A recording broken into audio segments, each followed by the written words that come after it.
The twin suns of New Scranton were just beginning to rise, casting long golden beams across the dusty ground and bathing the town in a lazy amber glow. The smell of synthetic bacon and fried waffle grease clung to the morning air like a clingy ex. At Big Waffle's Diner, nestled between a retired spaceport and a tumbleweed repair shop, the jukebox kicked on with a wheeze and played Bon Jovi's "You Give Love a Bad Name" for the fourth time that morning. Inside the diner, Helena Yaga sat in the corner booth, feet up, eyes half-lidded, and a tub of neon green pickles nestled in her lap. Her other hand balanced a heaping plate of chili cheese fries with reckless disregard for flavor pairing or digestion. She was unmistakably, gloriously pregnant. Not the glowy, ethereal kind, more like apocalyptic goddess, mid-nesting rage kind. Crocs adorned her feet, one pink and one black. Her hair was in a bun that looked like it had fought in 3 separate wars and lost every one. She sighed. "What the hell do you mean you're out of banana milkshakes?" Her voice cut through the sleepy atmosphere like a buzzsaw. Janie the Dinerbot rolled by on retrofitted roller skates, wiping down the counter with one hand and flipping a mechanical bird with the other. "Means what it sounds like, Sugar Queen. No bananas. You want a durian-flavored one?" Helena glared. "Does it look like I'm interested in a milkshake that smells like a corpse's armpit?" Janie skated off muttering, "Hormonal landmine, aisle 4. Outside, in orbit above New Scranton, Commander Blurg of the Zarnok Dominion surveyed the peaceful human colony with all the smugness of someone who had never actually met a human. The Zarnok were tall, purple-skinned, and armed with what they believed was the finest military intelligence in the galaxy. Unfortunately, they'd outsourced said intelligence to a subpar AI named Nobot69, who once confused Shakespeare with Shakira. Commander Blurg, confident as a cat in a room full of rocking chairs, adjusted his silver shoulder epaulets and turned to his crew. "Behold, weak and squishy humans.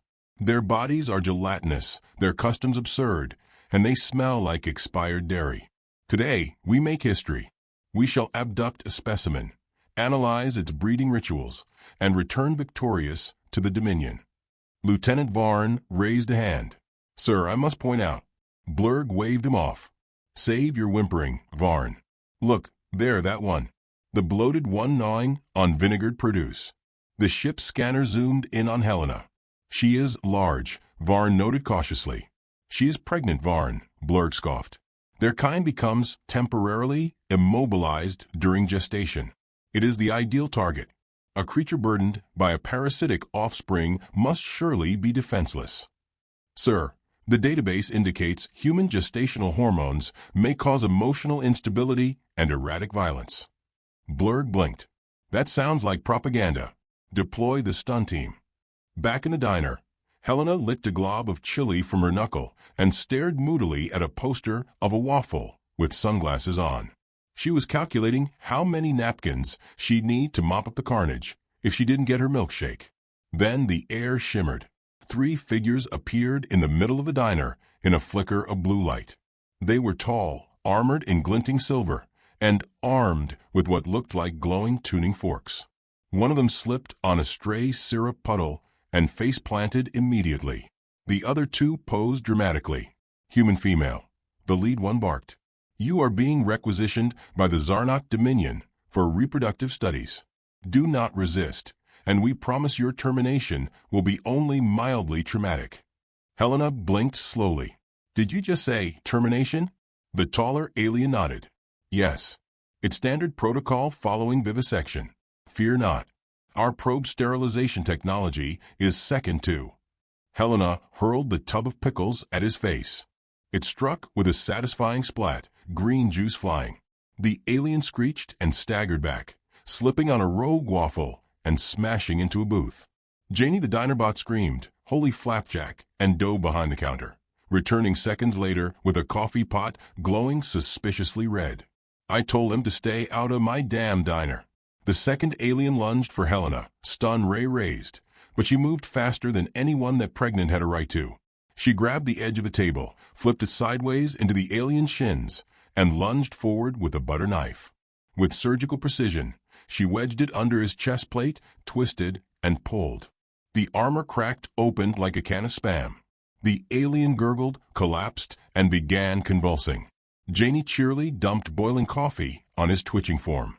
Steam hissed upward. "You don't mess with a woman in her third trimester," the robot cackled.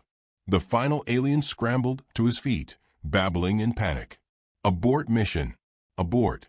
He slapped his wrist pad, vanishing in a flash of light. His shrieks echoed faintly as the teleport faded. Helena exhaled, rolled her neck, and settled back onto the booth bench like it was just another Tuesday. Her belly shifted, and she absently rubbed it. "I swear," she muttered, "every time I try to take it easy, somebody's got to bring laser forks to breakfast." Janie wheeled over, pouring her a fresh cup of decaf. "I've seen some weird crap in this diner," the bot said. "But that tops the time a lobster cult tried to summon their seafood god in booth 6. Helena grinned, tired but satisfied. "They always think I'm helpless. Pregnant equals powerless in their databanks. Bunch of amateurs." "Who were those guys?" "Zarnok Dominion. I used to babysit one of their warlords. With a flamethrower." Janie's optics widened. "Wait. You're no way." Helena nodded. "Yep. The Baba Yaga? Like the Baba Yaga? That's what they called me. Back before all the diapers and back pain." Janie whistled low. "Hot damn. The galaxy's boogeyman's got a bun in the oven." Outside, miles above in orbit, the returning Zarnok soldier materialized on the bridge in a heap of limbs and terror. Blurg looked up from his victory monologue, mouth open midword. "Commander," the soldier screeched. The target was not defenseless. She disemboweled Trug with a butter utensil. She boiled Lieutenant Creel. "She's a monster." Blurg frowned. "You're exaggerating." The soldier held up the remains of his armor, singed and pickle-soaked. Blurg turned pale. "Varn, pull up everything we have on that human." The screen flickered, showing a grainy black-and-white photo of Helena Yaga standing atop a mountain of bodies, with a baby bump and an RPG slung over one shoulder. Red letters blinked over the image. "Do not engage." Legend class. Ali Baba Yaga. Varn swallowed audibly. Blurg's voice trembled. Why didn't the intelligence report say anything? Nobot 69 classified her as a non-threatening Earth mom craving ice cream. "Get me high command." Immediately. Down on New Scranton, Helena walked slowly out of the diner, one hand on her back, the other holding a now empty pickle jar. She looked up at the sky, squinting into the sunlight. "They always come back," she muttered. "Every last one of them thinks they're special." She paused as a gentle kick pulsed from her belly. "Oh, don't worry, sweetheart," she whispered. "Mama's got this." From her pocket, she pulled a small black device with a red button. She clicked it. A soft humming rose from the earth as hidden defenses activated, tripwires, aerial drones disguised as hummingbirds, a baby monitor that doubled as a sonic disruptor. She grinned. Let him try again. Above, on the Zarnok ship, Blurg paced furiously as warnings blared across the bridge. "We've provoked a warlord, possibly a demigod, and definitely a hormonal one." "Commander," Varn said weakly, "should we retreat?" Blurg's eyes narrowed. "No. We prepare. Reinforcements, specialists, bounty hunters, anyone who can capture that woman. We'll strike again, smarter, harder." He turned to the main screen, watching the planet spin lazily below. She won't know what hit her. Back in New Scranton, Helena eased into a hammock rigged between two satellite dishes and Papa Tums. Janie rolled out with a fresh banana milkshake. Found a box in the back. Expired by 2 years. Helena shrugged. "Perfect. I like living dangerously." As she sipped and stared at the sky, something flickered in her gaze. Not fear, not fatigue, but anticipation. Because if there was one thing that never changed, galaxy or not, it was that people always underestimated the angry woman in Crocs. Especially when she was 9 months pregnant. And packing a grudge. Aboard the Zarnok Dominion's flagship dominance of logic, a sterile, cube-shaped behemoth the size of Manhattan and twice as self-important, the mood was not triumphant. Commander Blurg paced the command deck, his long purple fingers twitching with every step, leaving behind oily smudges on his overly polished boots.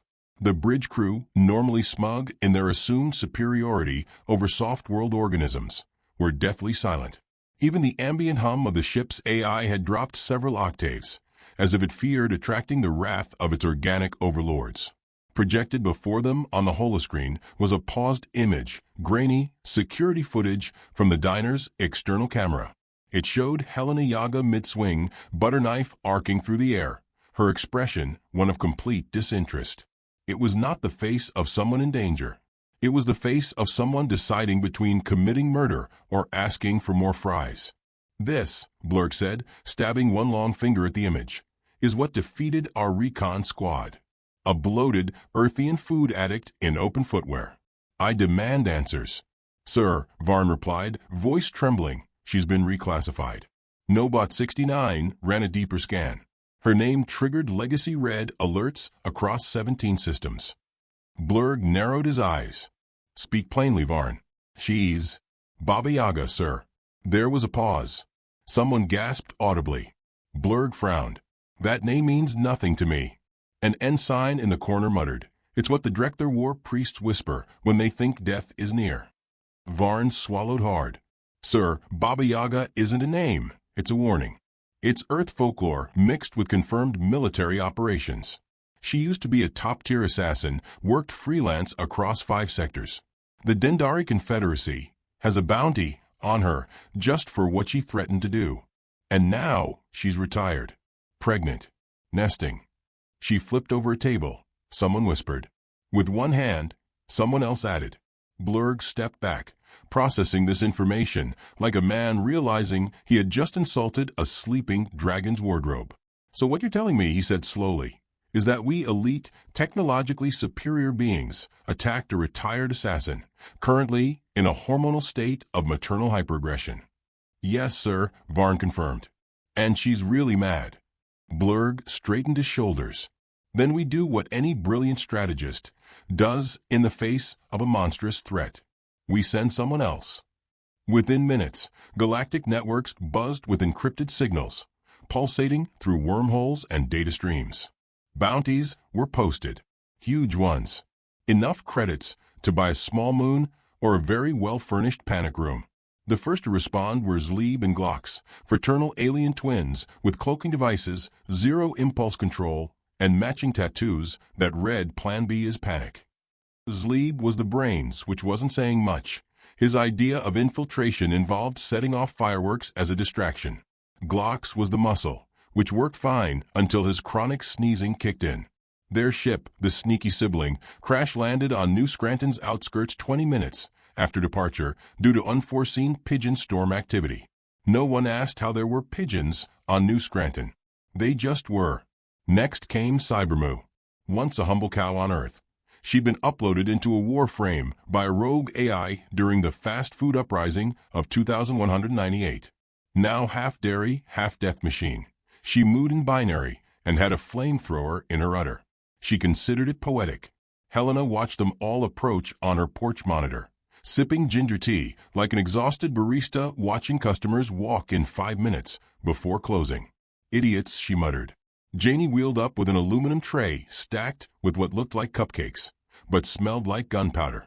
They're really sending clowns to do a boogie woman's job, Janie remarked. Helena smirked. Let him come. I've been nesting. The place is rigged tighter than a doomsday cult's basement. And it was. Over the last few weeks, Helena had turned her quiet farmhouse into a fortress. Diaper boxes doubled as barricades. The baby monitor system now had infrared scanning. Teething rings were loaded with sleeping gas. Even the nursery mobile played a weaponized lullaby at subsonic frequencies. It had once knocked out a UPS guy. Zleeb and Glox made the first move, under the cover of night, which was actually just a prolonged eclipse caused by New Scranton's second moon. They crept through Helena's backyard, tripping over a sprinkler system designed to spray concentrated baby formula. Glox shrieked as it soaked him. Zleeb activated his cloaking device, forgetting it only worked on Tuesdays. It was Thursday. They made it to the back door before Helena greeted them with a lullaby grenade.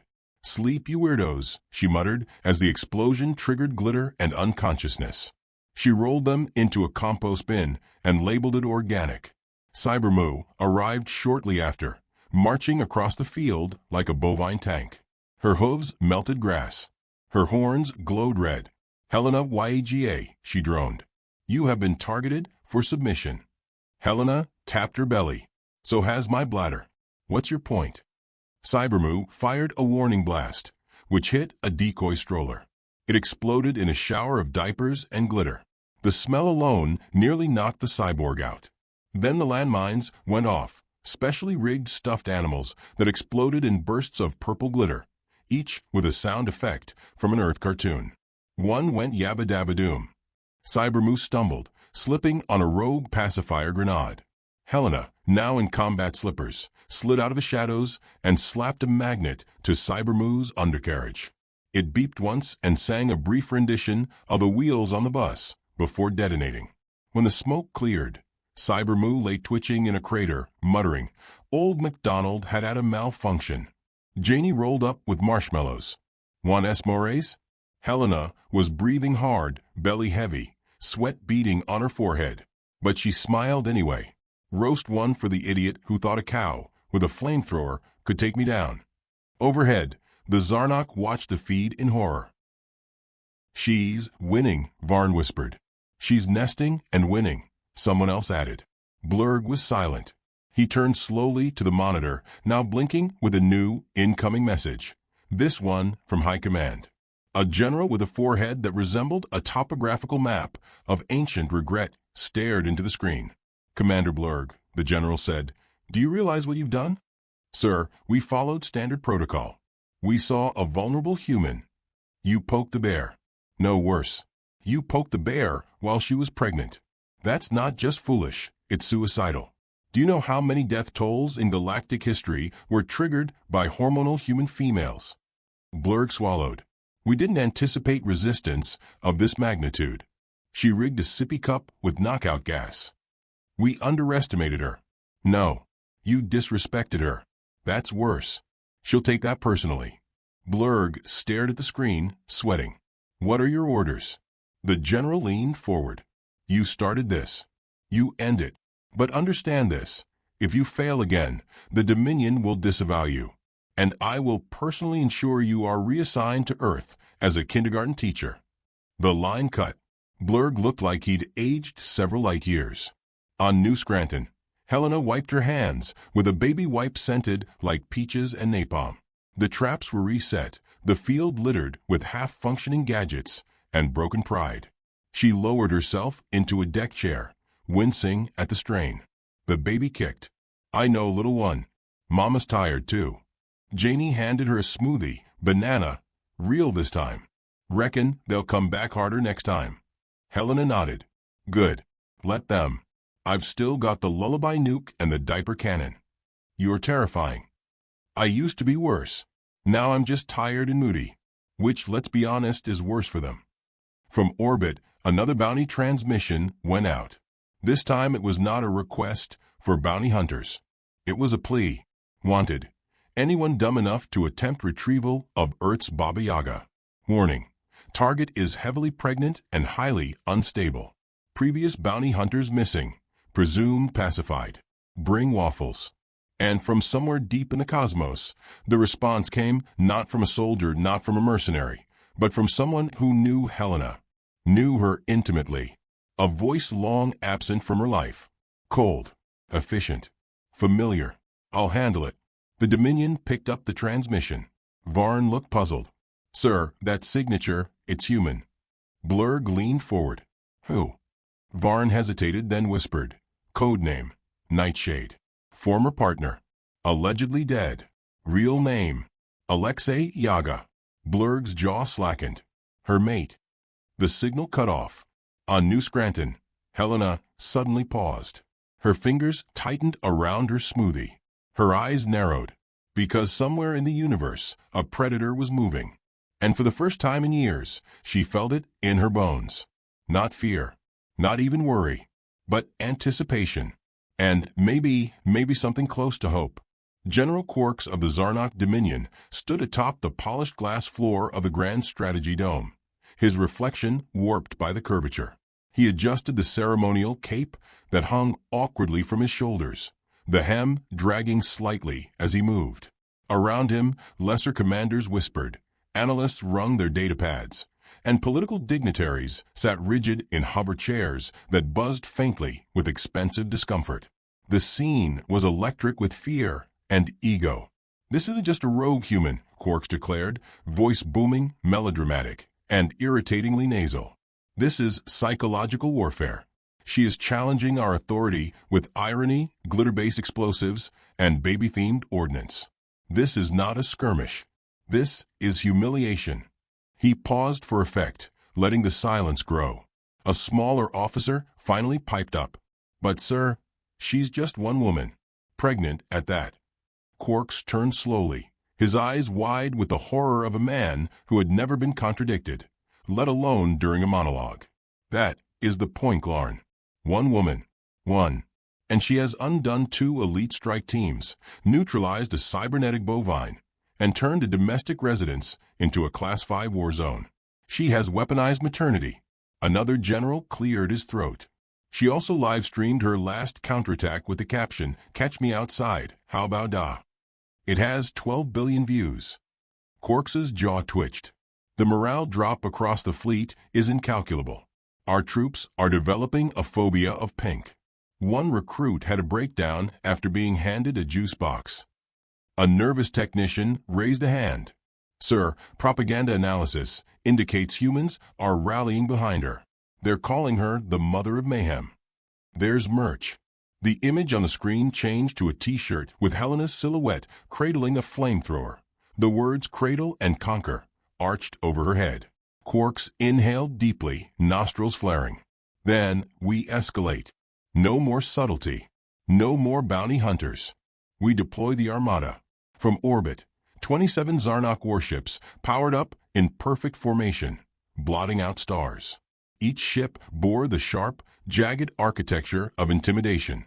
Lights blinked in complex patterns that spelled out phrases like total dominance and no mercy, maybe mild sarcasm. Back on New Scranton, Helena Yaga lay back in a reclining chair made of reinforced crib materials, her swollen belly rising like a smug little hill beneath a t-shirt that read "Kick first, ask later." She watched the incoming blips on her perimeter scanner and sighed through her nose. "That's a lot of overcompensation," she muttered. Janie rolled by, holding a clipboard and a grenade launcher disguised as a breast pump. "Fleet size. Too many. They're trying to overwhelm me. Gutsy. Stupid but gutsy." Helena picked up a communicator and tuned it to Earth's secure civilian military backchannel, an encrypted line maintained by conspiracy theorists and doomsday preppers who'd once mistaken a lunar eclipse for alien mind control. "Code 9, she said. "Repeat, Code 9. The bun is in the oven, and the smoke alarm just went off." There was a long pause. Then the reply, static, followed by a gravelly voice saying, "Roger that, Mama Bear. Bigfoot has entered the woods. Operation Sippy Cup is go." Within hours, Earth mobilized. Boomers dug up old fallout shelters and dusted off relics from the Cold War, including hand-cranked missile launchers and canned peaches from 1987. Gen Zers dragged themselves out of reluctant retirement, grumbling the whole way, but wired every surveillance satellite they had access to with nostalgic music from Rage Against the Machine. Millennials flooded social media with hashtags like #ProtectMamaYaga and created memes so psychologically destabilizing that entire Zarnok scout units self-reported as unfit for duty. Zoomers, not to be outdone, began live streaming the whole thing with drone footage, ASMR commentary, and impromptu dances in front of active minefields. Helena took it all in with an exhausted smile. Never underestimate humans. We're spiteful and bored. As the Armada descended, Quarks gave the final speech of his career from the bridge of the righteous indignation, a ship that had once won a war simply by insulting an enemy emperor into surrender. "We face an apex predator hiding behind a domestic facade. She is the sharpened edge of human defiance. But we, the Zarnok, shall." A loud thunk interrupted his speech. "What was that?" he barked. "Sir, something just hit the hull." The screen flickered. A slow, rotating baby mobile drifted past the bridge's viewport, each arm holding a small explosive charge in the shape of cartoon animals. It beeped once, spun faster, and then, kaboom! Half the fleet blinked out in a swirl of purple and pink firework bursts. Helena's trap had activated, a long-range artillery system coded to recognize the unique alloy signature of Zarnok warships. She hadn't needed to aim, she just needed them to show up. On the ground, Helena stood in her backyard, still holding the remote. Modern parenting's all about multitasking, she said, and pressed another button.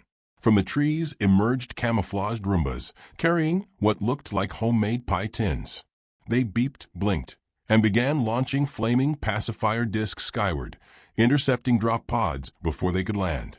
The air filled with the scent of strawberries and singed regret. The remaining Zarnok forces made it to the surface, but instead of engaging in organized combat, they encountered psychological warfare.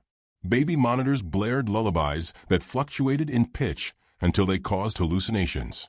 Diaper drones dropped explosive rattles. And then there were the mannequins, human infant dolls lined up in the fields, eyes glowing, chanting in low, auto-tuned voices. "We are Legion." Troops screamed and ran.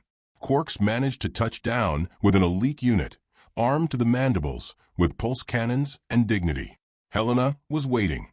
She stood at the top of her front porch steps, hair pulled back, sweat glistening, belly pronounced, and gaze like a buzzsaw. She didn't say anything for a moment, letting them get a good look. Quarks raised his weapon. "We're here to neutralize a threat." "Funny," Helena said. "So am I." The lawn exploded in synchronized pyrotechnics. Flashbangs popped. Glitter rained. A toy xylophone exploded and knocked out 3 soldiers. Helena moved like a force of nature. Not fast, but precise. She used a baby gate as a shield, flung baby bottles filled with knockout gas, and wielded a teething ring attached to a chain like a medieval flail. Janie joined her, skating through enemy lines with the grace of a figure skater and the temper of a caffeinated raccoon. "You're all invited to a very hostile baby shower," she shrieked. Within minutes, the elite unit was down. Some cried.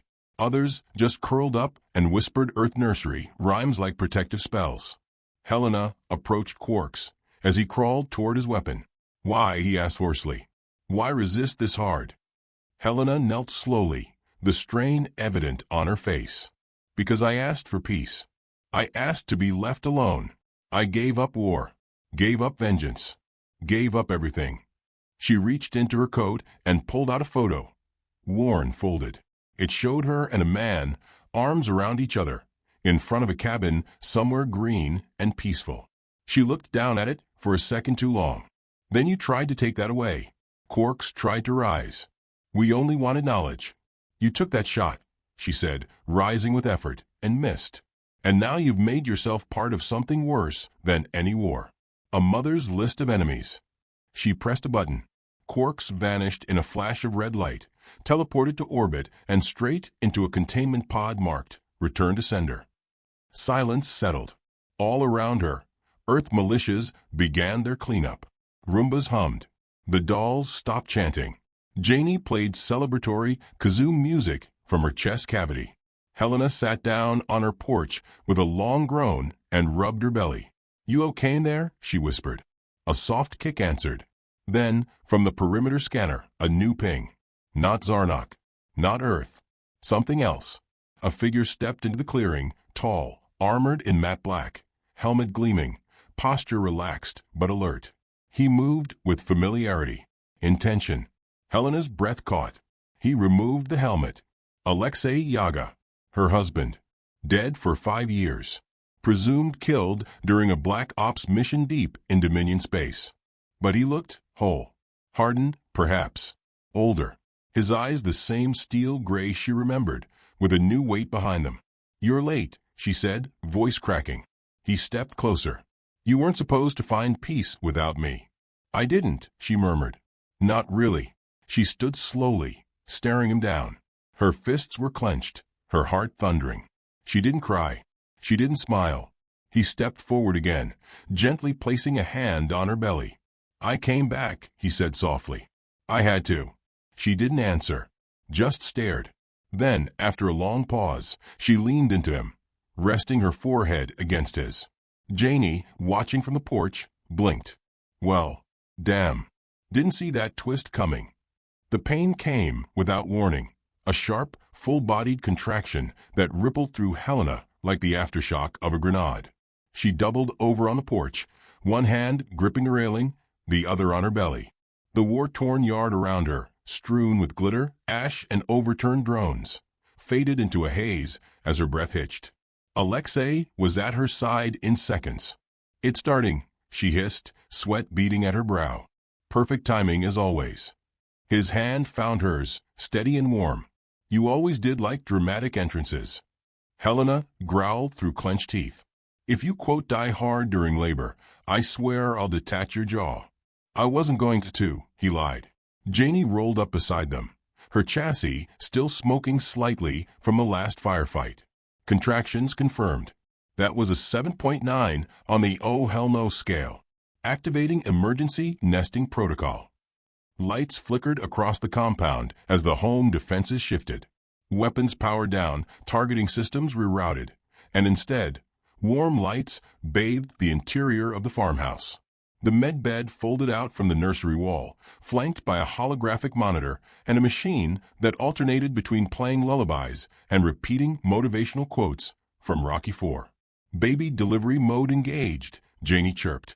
Estimated time to detonation, delivery, unknown. Would you like the ambient playlist, soothing waterfalls or aggressive 90s hip-hop?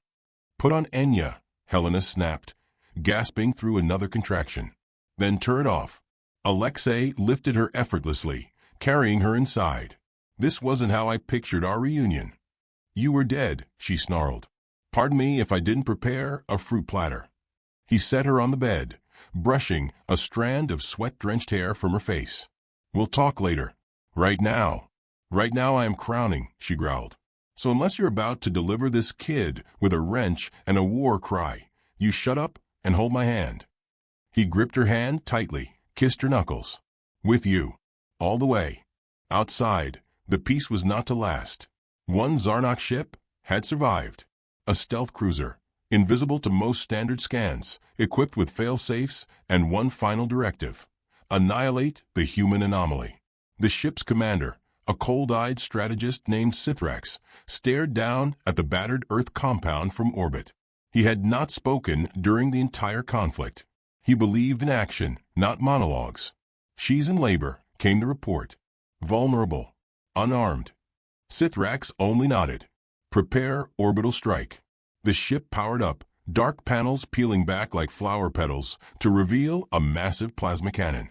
The beam would hit with enough force to vaporize the farmhouse and everything within a 5-mile radius. In the farmhouse, Helena's scream cut through the air, primal and fierce. Alexei held her hand, his voice low, grounding her. You've survived worse. Not with something kicking my kidneys from the inside, she snapped. Janie monitored vitals, voice tight with tension. You're almost there. The baby's pushing through like a battering ram. I admire the initiative. Suddenly, the room shook. Dust rained down from the ceiling. A low hum pierced the air. Alexei's head snapped toward the window. Something's powering up above us. Helena gritted her teeth. Let me guess, death cannon? Janie confirmed with a beep. Yeah, definitely death cannon. Alexei stood, eyes wild. We have to evacuate. I'll take you. Helena grabbed his arm. There's no time. You leave now, I deliver midair, and the kid learns to fly before it breathes. The hum grew louder. Janie rolled to a control panel. I'm rerouting all reserve energy to the upper shield. It won't hold long, but it might buy you 30 seconds. 30 seconds? Helena laughed bitterly. What do you think I am, a vending machine? Alexei crouched beside her again. You can do this. I've seen you rip the spinal implants out of a four-armed merc with your bare hands. This is just one more mission. Her face twisted not with pain, but with the most ferocious kind of determination. You're right, she growled. It is a mission. Let's finish it. The room trembled. Outside, the sky cracked with the buildup of energy. Helena screamed, louder this time, long and guttural, her grip on Alexei's hand turning his bones white. Janie began to shout telemetry. Cervix at full dilation. Head is out. Initiating final push. Alexei was crying now, though he didn't know when it started. Come on, Yaga, he whispered. One more push. One more. With a roar that could have split mountains, Helena bore down. The lights flickered. A shockwave pulsed outward. Somewhere in orbit, the cannon began to discharge. A baby's cry rang out. Pure, sharp, defiant. Simultaneously, the farmhouse roof opened like an iris, a defensive turret emerging on hydraulic arms. It locked onto the origin of the orbital cannon and fired a single, massive bolt of blue energy, one that Helena had installed just in case she ever needed to take down a moon. The beam struck the cruiser mid-firing sequence. In orbit, Sithrax looked up a split second before the weapon core detonated. His final thought was, she planned for this? While pregnant, the cruiser exploded in a brilliant supernova of hubris.